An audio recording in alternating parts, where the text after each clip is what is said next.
રાજ્યમાં જાણે કે નકલીની ભરમાર ફરી એકવાર શરૂ થઈ ગઈ છે। નકલી પોલીસ અને સાથોસાથ એક નકલી પત્રકાર ઝડપાયા છે।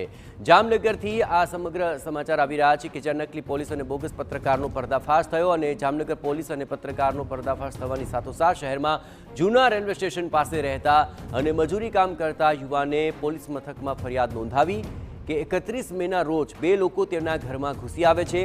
તેમાંથી બે વ્યક્તિ રાજકોટ ક્રાઇમ બ્રાન્ચ પોલીસ તરીકે પોતાની ઓળખ આપે છે અને જ્યારે અન્ય એક વ્યક્તિ ત્રિલોક ન્યૂઝના પત્રકાર હોવાનું કહી યુવક અને તેના પિતા સહિતના દારૂનો ધંધો કરતા હોવાનું જણાવી કેસ કરવાની ધમકી આપી।